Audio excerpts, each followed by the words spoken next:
Gracias, doctor Imay.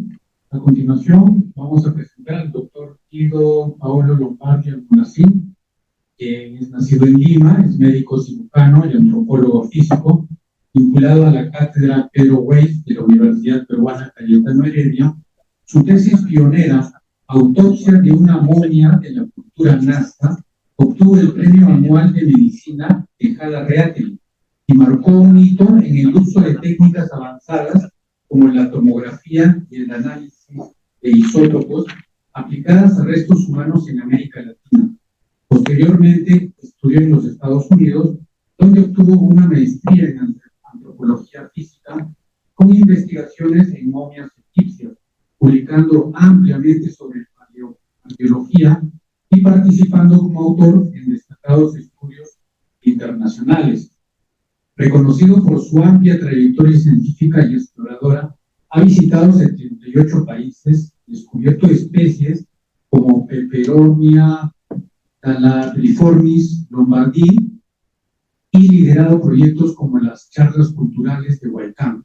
Miembro activo de asociaciones históricas y médicas, dirige el Patronato del Patrimonio de la Salud en el Perú y recientemente ocupa su presidencia. Además, ha sido ponente en múltiples congresos sobre momias, consolidándose como un referente en estudios bioarqueológicos y antropológicos. El doctor Guido Paolo Lombardi nos presentará el día de hoy su tema, recordando al doctor Manuel A. Muniz, inspirador de Julio Cetello e impulsor de la psiquiatría peruana. Doctor Lombardi, adelante, por favor. Sí, homenaje al doctor Manuel Antonio Muniz. Bueno, muchas gracias, sobre todo al presidente Imay, al doctor Morales, a todos los presentes, a los colegas presentes y también que están en atención remota. Quiero hacer una corrección. Esta resumen, Biodata tiene una cosa que ha cambiado. Yo ya no soy presidente del Patronato del Patrimonio de la Salud en el Perú. La doctora Sarela Solís incluso está aquí, que es la presidenta, la veo conectada, así que quiero que eso esté bien presente, por favor. Bueno, en esta presentación de esta quiero que recordemos a un médico que posiblemente muchos lo desconocemos y sin embargo, siendo esta nuestra asociación de historia de la medicina peruana, creo que vale la pena traerlo a colación porque ha influido mucho en algunas cosas que conocemos bastante. Por ejemplo, él fue el que inspiró indirectamente al doctor Julio Cetello para que se convierta en lo que fue finalmente. También él fue el que diseñó lo que finalmente se convirtió muchos años después de su fallecimiento en lo que es el Hospital Víctor Larco Herrera. Tal vez ese hospital no debió llevar el nombre de un mecenas, sino tal vez su nombre, ¿no? Pero son cositas que llenan nuestra historia y yo quiero también compartir con ustedes estas nociones, ¿no? Apenas comiencen los slides, todavía no están allí, así que les voy dando más o menos, comenzamos casi por las conclusiones, ¿no? Y también quiero que piensen en los cráneos, ¿no? Se han sacado cientos de cráneos de diferentes sitios arqueológicos de nuestro país y curiosamente muchos cientos de ellos, tal vez miles, se encuentran en museos extranjeros. Es lícito, hemos hablado mucho de ética, hemos hablado mucho de moral, ¿no? Hemos hablado incluso al principio, excelente en la presentación del doctor Jiménez respecto de la corrupción, ¿no? Entonces, cambian los elementos morales de cada época y lo que antes se veía como normal, que los arqueólogos exporten estos materiales a otras potencias como Europa, Estados Unidos, y ahora lo vemos como que está muy mal, ¿no?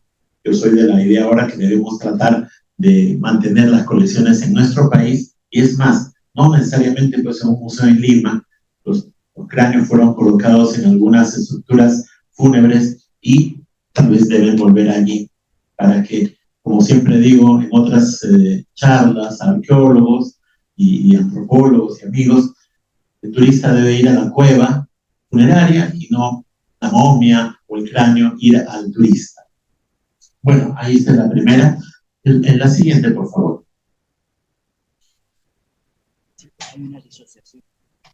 Hay una disociación, ya. Muy bien. Bueno, entonces esto es una especie de mapa de lo que estamos hablando, ¿no? A la izquierda, ahí se recordó cuáles son los objetivos de esta charla, recordado al doctor Muñiz, por haber llevado cráneos preparados a Estados Unidos, y que influyó, ya veremos cómo, en la vida del doctor Helio, ¿no? Sus decisiones de convertirse, por ejemplo, en médico, ¿no? De ir a Estados Unidos. Prácticamente siguió paso a paso la vida del doctor Muñiz. Luego, también destacar la influencia y ayuda del hermano del doctor Manuel Muñiz, Pedro Muñiz.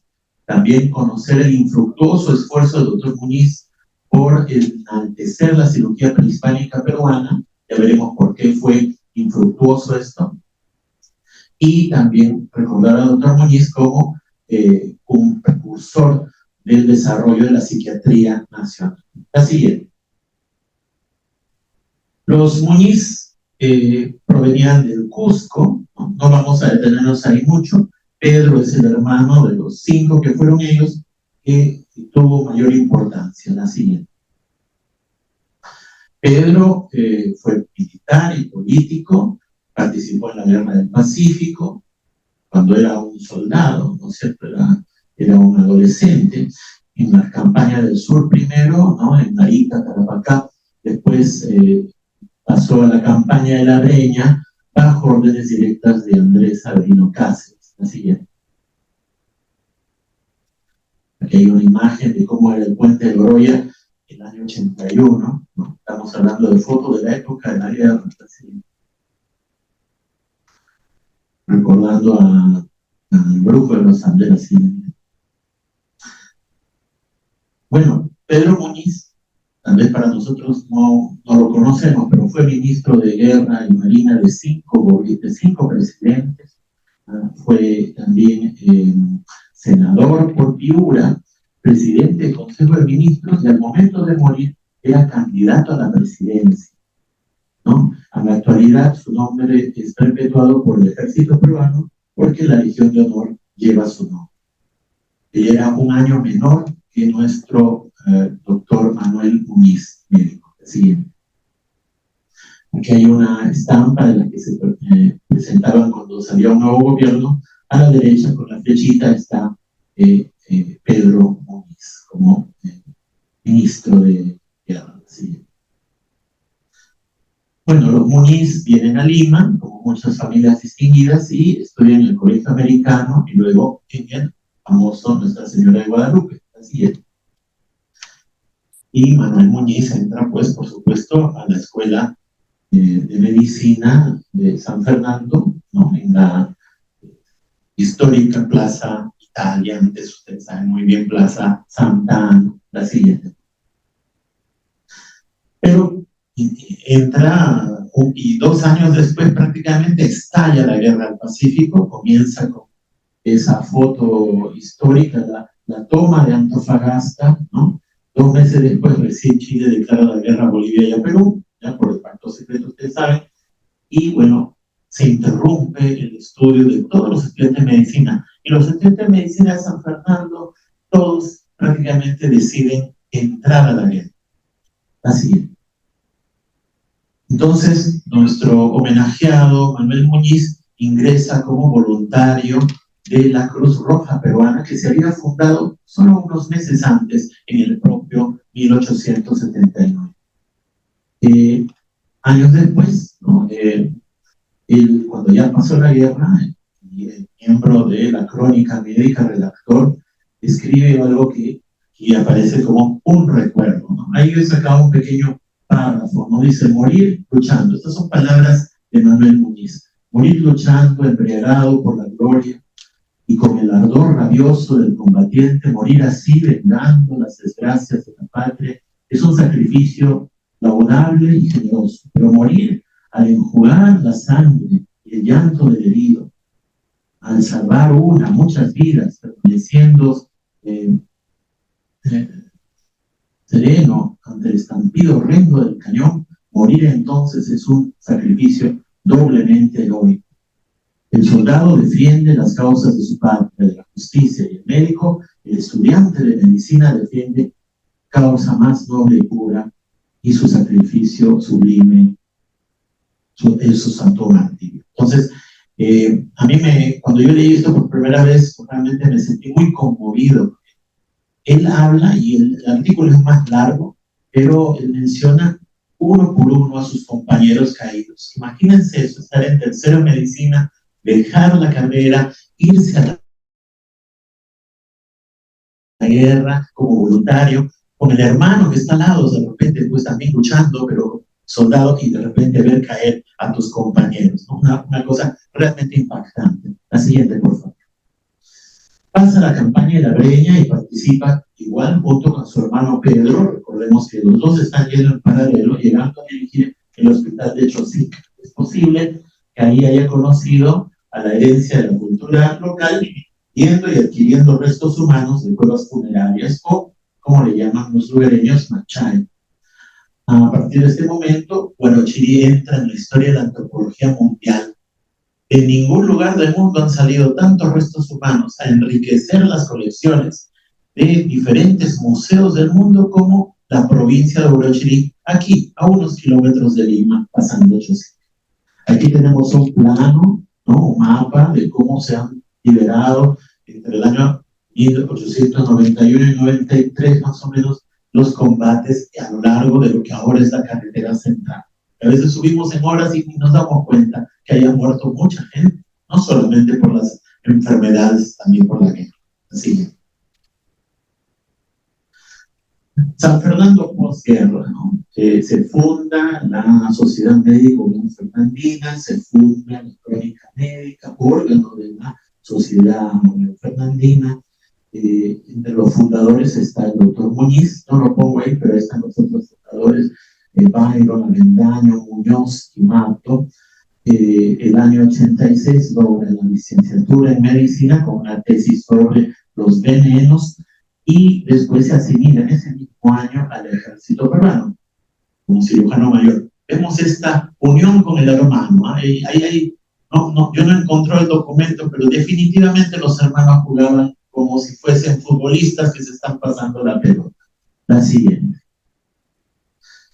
En el 87 obtiene el grado de doctor en medicina con un tema, pasó de los venenos a la prostitución. Hizo una reglamentación, ¿no?, de la prostitución. Y fue, por supuesto, incorporado como médico sanitario de la Municipalidad de Lima. También el director del manicomio del Cercado, el doctor Casimiro Ulloa, lo encamina hacia el alienismo o medicina mental. Todavía no existía o no estaba aceptado el término de psiquiatría.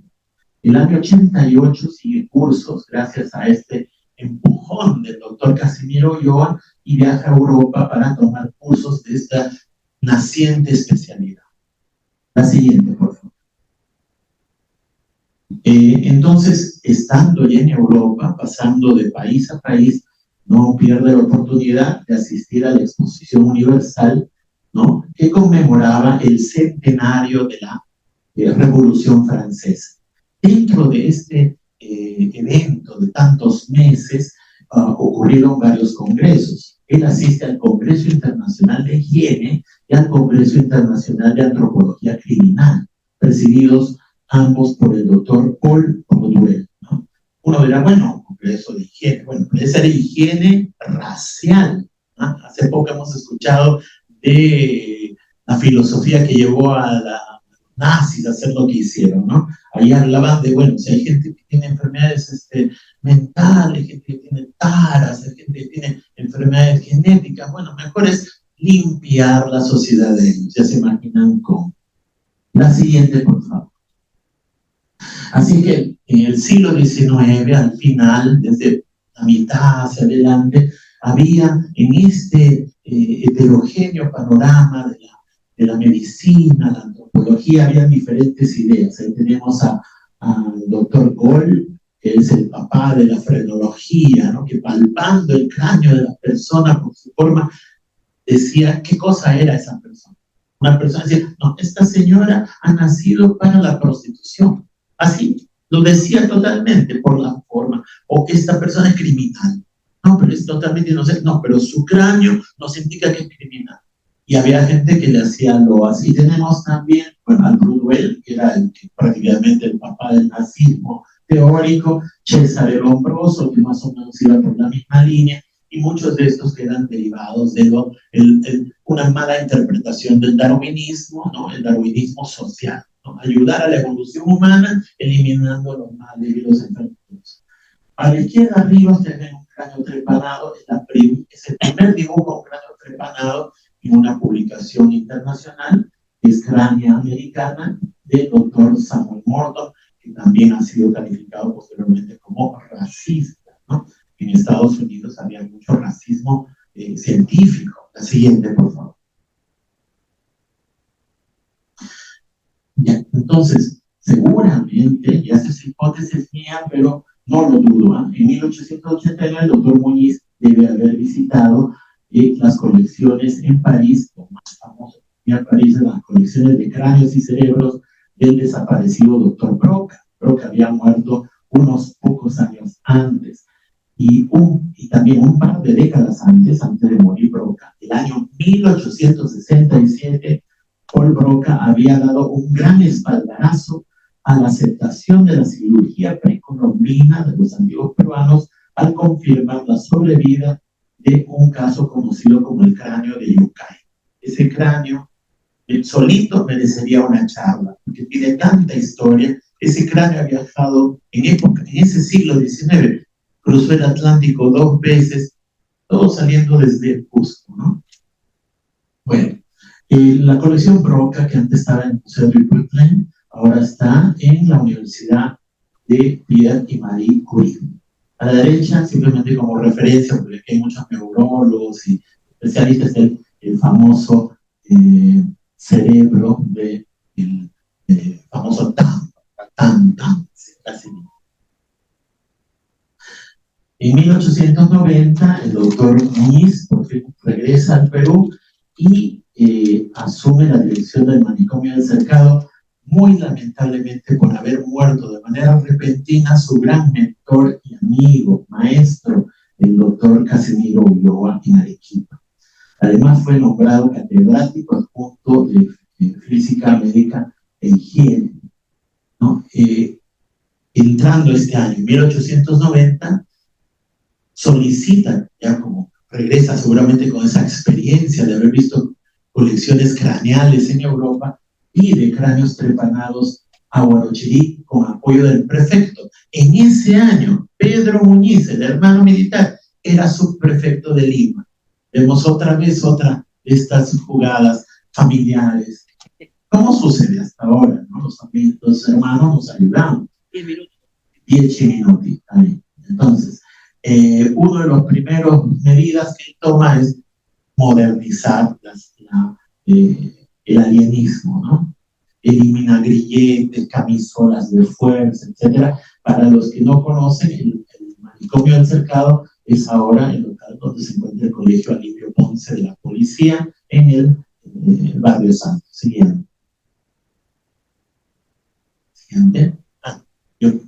Ya, muy bien.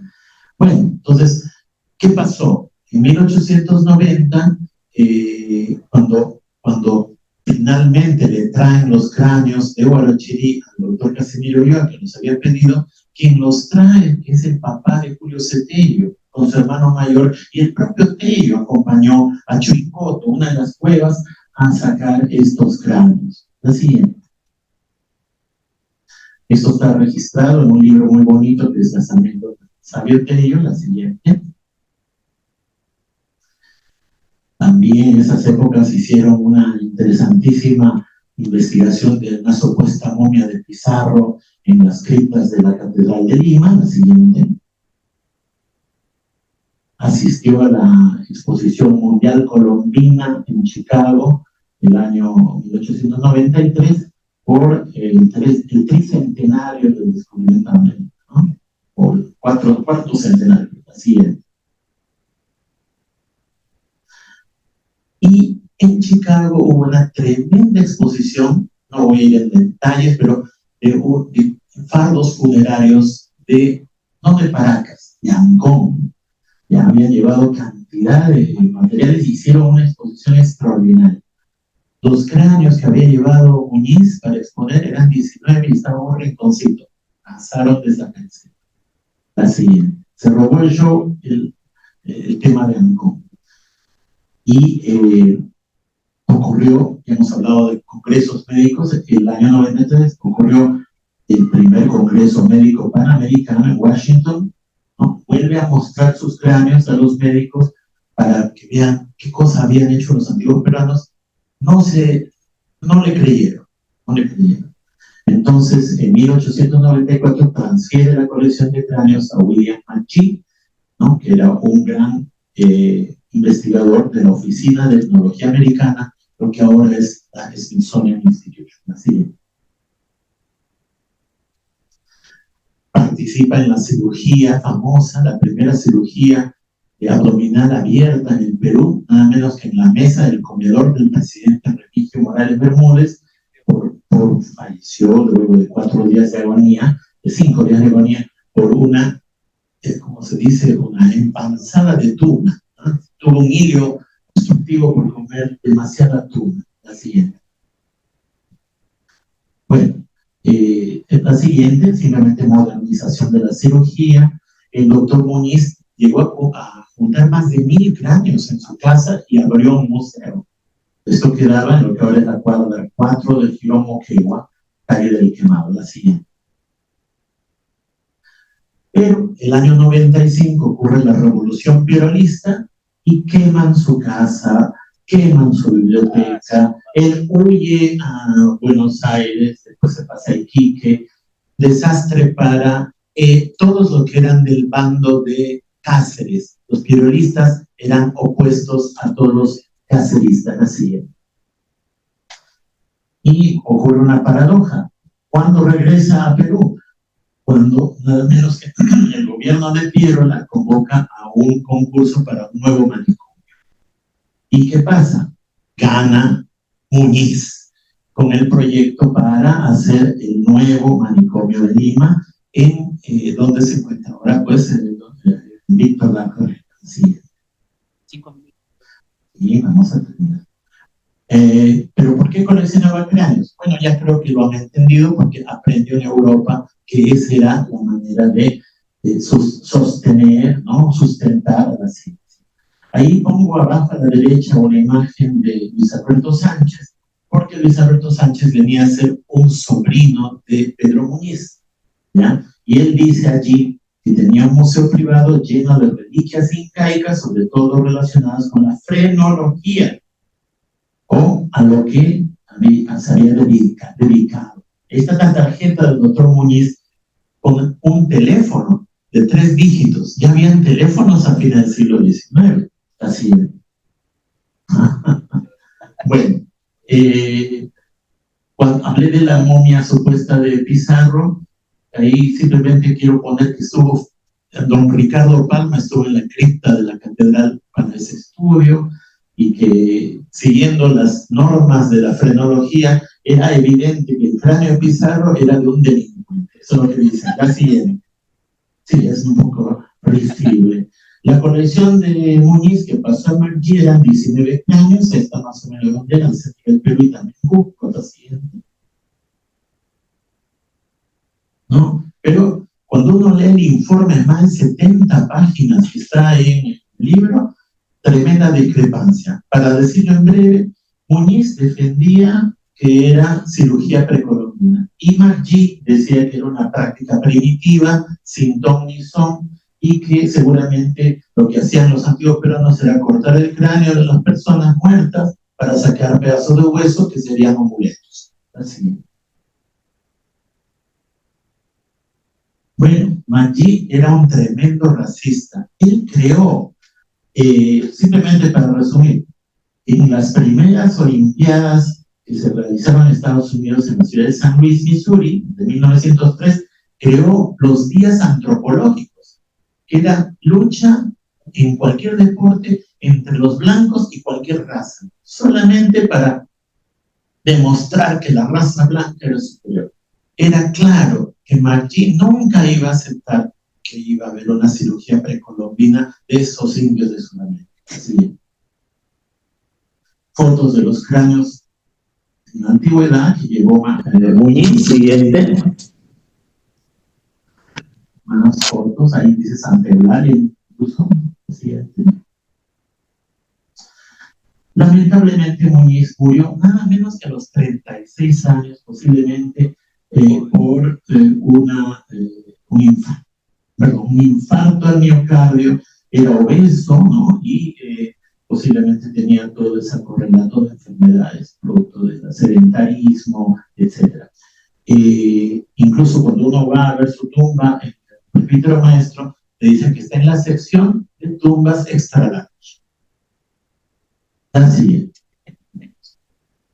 es. Bueno, para mostrar cuando ya tenía 19 años y Muñiz ya había fallecido, lee los libros que habían llegado a Palma, la siguiente. Así que Tello solo conoció a Manuel Muñiz luego de su muerte por referencias en Estados Unidos y continuó su obra. Después Horacio Urteaga en 1915 le sacó en cara a Tello que no daba crédito tanto a Muñiz, solamente hablaba de sí mismo. Le contestó Tello diciendo de que él admiraba a Muñiz como médico, pero no era antropólogo, simplemente para denotar que él era las dos cosas, ¿no? El sesgado informe de McGee en Estados Unidos se publicó un año después de la muerte de nuestro homenajeado, pero no hubo ni una palabra en el informe final. ¿Sí? Ahí lo pongo para Muñiz como medio fantasma, ¿ven? Está ahí detrás de Tello, la siguiente. Pero no pasa el slide. Ya. La siguiente.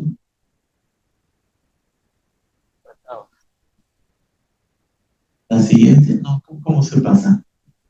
Se ha quedado. Ya. Bueno, ¿cuál es el legado del doctor Muñiz? El Hospital Arco Herrera, ¿no? Que se inauguró muchos años después de su muerte, 22 años después de fallecido. La siguiente. ¿Y dónde están estos cráneos de Muñiz? Están en el Smithsonian, en Washington, ¿ya?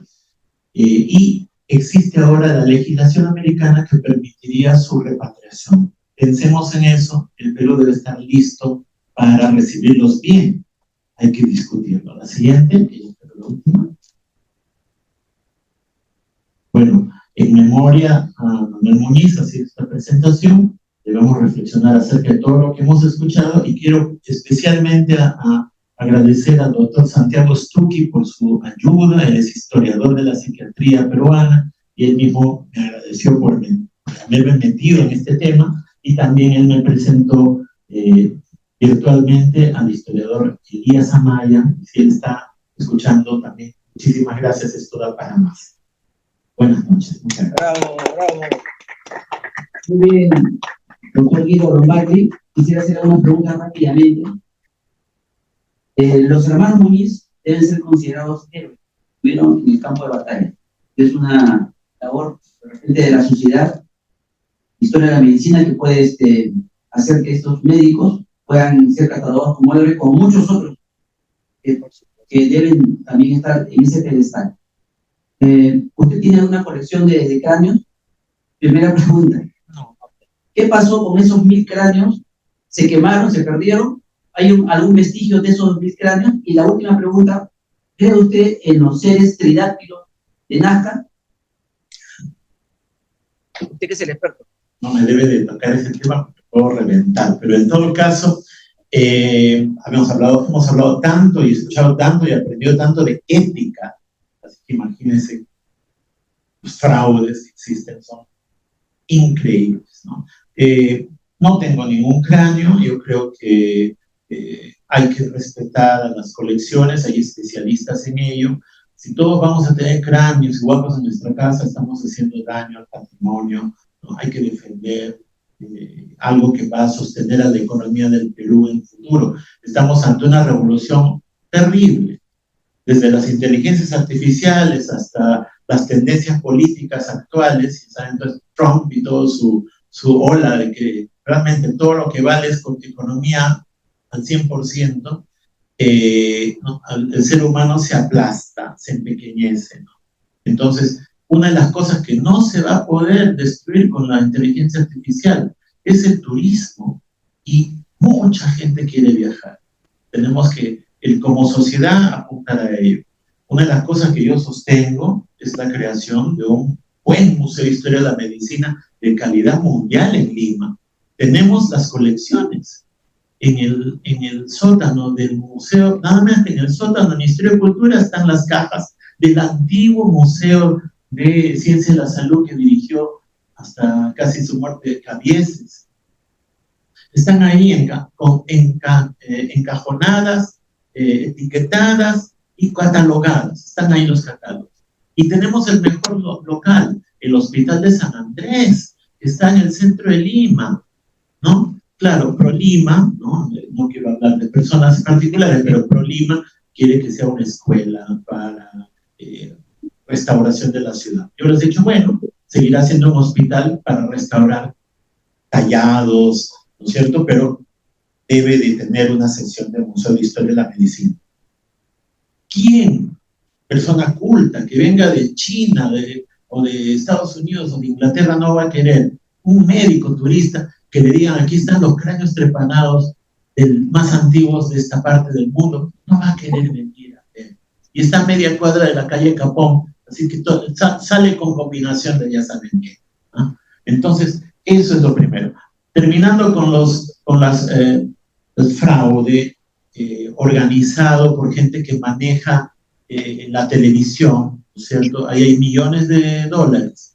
Entonces, eso desde el punto de vista trumpiano, maravilla, porque da dinero, pero da dinero engañar a la gente vendiéndole cuerpos humanos exhumados a los que se les ha modificado artificiosa y maliciosamente para que parezcan lo que los compradores quieren ver. Un poco más y les alargan el cuello para que parezcan E.T. Y hay gente, como estamos en un mundo donde la gente rica parece que es la gente que no tiene conocimiento, tenemos esa mezcla letal para la humanidad. Gente no educada, no ética y con mucho dinero. Y ellos están tomando decisiones. Entonces, claro, compran esto. Se dice que por algunas momias han pagado más de $20,000 y han terminado en Rusia. Ahí los amigos de ya saben qué gobernante de allá tienen tremendo, qué sé yo, los más grandes carros, etc. Nosotros como Perú, como sociedad, como Asociación de Historia de la Medicina, tenemos que tener una posición, porque si lo vamos a tomar al chiste, a la chanza, quedamos como un país del cuarto mundo, ¿no? Nosotros, y permitan que haga la propaganda, también vamos a tener un congreso, nosotros somos los antropólogos, arqueólogos y algunos, como yo, médicos, que estamos organizando el 11º Congreso Mundial de Estudios en Momias, que va a ser este año en Cusco, en agosto, y ahí va a haber una conferencia de prensa para hablar de este tema de los falsos extraterrestres. Ahí estaremos, doctor. Bueno, ahí yo soy vicepresidente de ese congreso, ¿no? Es el 11th World Congress on Mummy Studies, ¿no? Le mandaremos los datos al chat para que se inscriban los que quieran participar. Y así felicitando tu conferencia, una pregunta. Después de Julio Cetello, ¿cuál es el estimado de cantidad de cráneos trepanados que debe haber tenido Perú? ¿Y qué cantidad de cráneos con deformación craneal debe tener Perú? Porque hay una información asimétrica y fraccionada en diferentes literaturas, en diferentes libros, pero no existe, o no la tengo yo, una información global, porque cráneos deformados, yo he investigado, hay muy poquitos en el mundo. O sea, cuando habla de los cráneos deformados en los países, hay uno, dos en cada país en el mundo. Y cráneos trepanados, yo tengo la información de que hay 5 cráneos en el norte de la India, hay un cráneo en Herzegovina, uno en Francia, uno por Alemania, uno en Colombia, pero en Perú debe haber más de 800 cráneos trepanados. Ahí mi pregunta, Guido, es, a ver, Enséñame, ¿cuántos cráneos trepanados debemos tener nosotros en Perú? Bueno, los cráneos trepanados, la respuesta es en un libro. Ya han cerrado la presentación de mis slides, pero el doctor John Verano, que fue mi profesor en Tulane de antropología, yo he estudiado medicina y también antropología, he seguido los pasos de Tello sin querer queriendo, ¿no? Yo soy primero médico y después postulé una beca por mérito y gané la beca de Tulane y me fui a hacer la maestría gratis prácticamente. Y mi profesor, y esto fue por indicación, sugerencia de Ducho Bonavía, ¿ya? Entonces, mi profesor John Verano, yo le ayudó un poquito, pero él sacó el libro Holes in the Head, ¿no? O sea, huecos en la cabeza. Bien gracioso, porque dice Holes in the Head of Dr. Verano. Parece que los huecos en la cabeza del doctor Verano, ¿no? Él mismo se ríe de eso. Pero en todo caso, ese libro dice que más o menos son 1000 cráneos trepanados que él mismo ha investigado a lo largo de todas las colecciones que hay en todos los 5 continentes, ¿no? Y de estos, efectivamente, más de la mitad proceden de Perú, colecciones peruanas. De estos 800 cráneos peruanos, más o menos 400 están en colecciones peruanas y unos 400 también están en colecciones extranjeras, más que nada en Norteamérica. Definitivamente, en cráneos remodelados, preferimos decir eso ha deformado, porque el modelamiento craneal ocurre en el primer año de vida, ¿no? De repente, más adelante va a surgir por ahí una tribu moderna de los que se hacen piercing hasta implantes de metales en la cabeza, que van a comenzar a hacer lo mismo con sus hijos y bebés.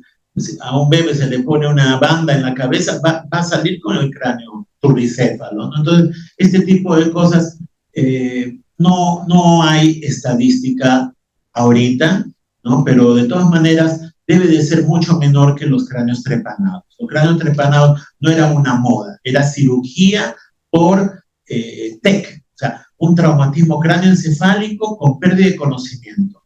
También a veces me preguntan, ¿y qué anestésico usaban? En el TEC no se necesita anestesia, el paciente ya está anestesiado por el TEC, está inconsciente. Es más, yo pienso que cuando comenzaba a gritar, el cirujano estaba feliz. ¿Por qué? Porque ya había llegado a descomprimir.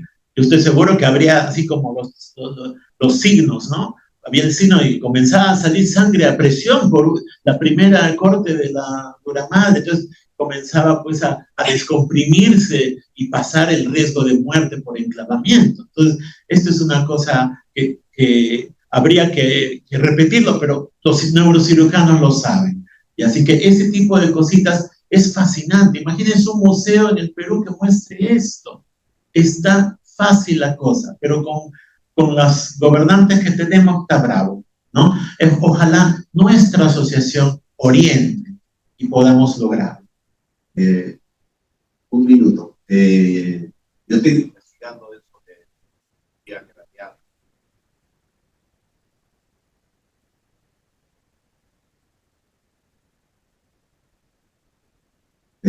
En la investigación que estoy realizando hay 12 técnicas operatorias. Mi área es neurocirugía y hay técnica de cuadrilátero, técnica de triángulo, técnica poligonal, hay técnica sinusoidal.